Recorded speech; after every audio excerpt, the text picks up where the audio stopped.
strawberry, right? And then keep it like that. So we'll see. Where is the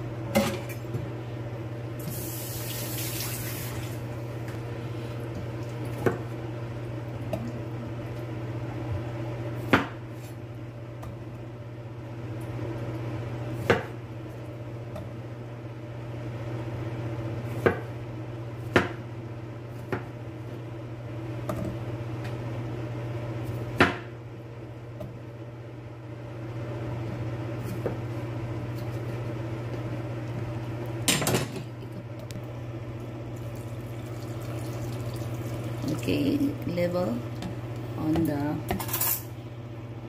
strawberry. Okay, now so we need a lot of sugar, please. This 1 cup, diba? And then we can put some more if it's all right. We're gonna put on the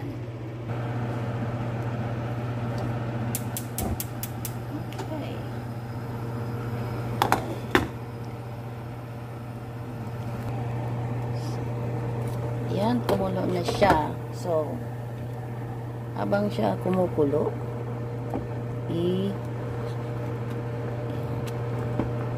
medyo matigas pa siya, di ba mga dear? So, pakuloyin natin ng pakuloyin hanggang magiging ano na siya, super lambot. Tapos, durugin na naman natin siya ulit. Okay? Pakit po natin ulit. Ayan natin kumulo ng kumulo.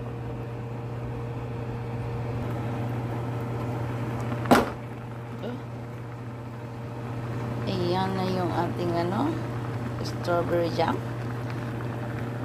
It's getting there. So, kailangan na natin talagang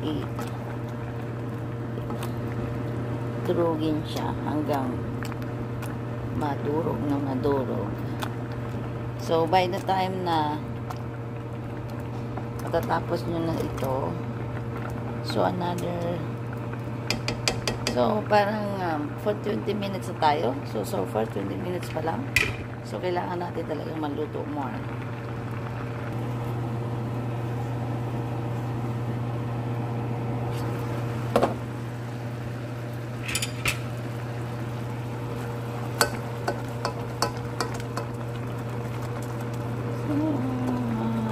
Natin to hanggang magiging creamy siya.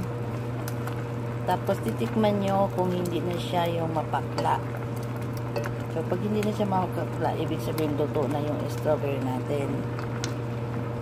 Alright, tapos mayroon tayong konting twist dito na ilalagay kasi yun ang ating way.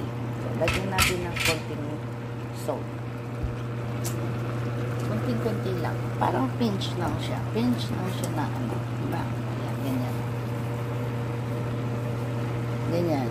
Para hindi siya madaling mag-molds kahit na hindi siya hindi siya preservative. Diba? Lagyan mo ng konting asin. Pwede lagyan mo yung konting lemon juice.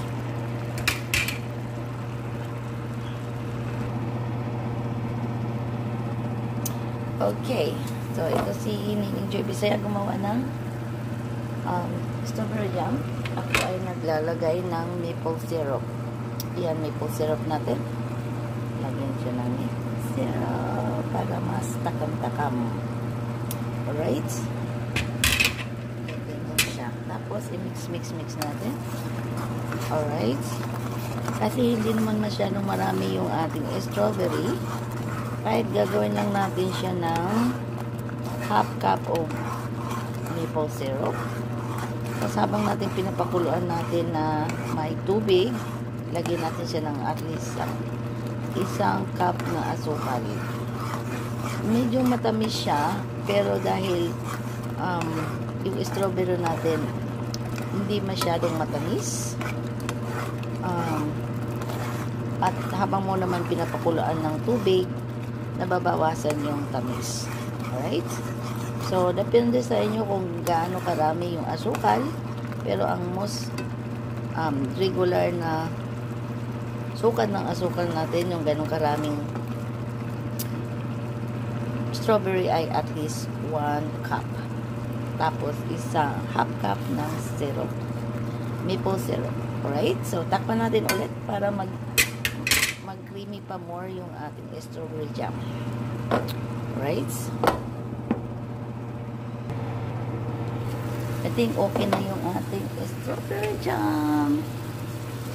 Yes, ala na. Oh, perfect na siya mga dear. Perfect na siya. Alright, patayin natin at mag-cool down. Tapos ilagay natin siya sa isang container. Yan, super creamy na siya. Alright. Alright. So, try natin to bukas for breakfast. Alright. Yan, yung ating finished product na strawberry jam, mga dear. Iyan na siya. Tapos naka-spread nun sa ating toast. Ayan. Yan, yummy, yummy. Tapos meron tayong itlog. Ayan, mga dear. Kakain tayo ng ating toast, which is yung ginawa natin nga, yung strawberry jam natin. Ayan siya.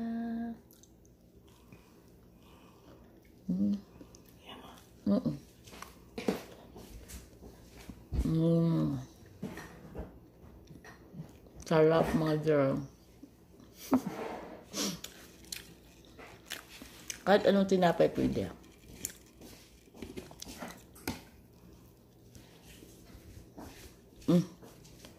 Super sarap. Iba talaga yung lasa ng fresh na strawberry ang gagawin mo. Diba? Sarap. Bye! Try nyo. Subukan nyo. Sarap.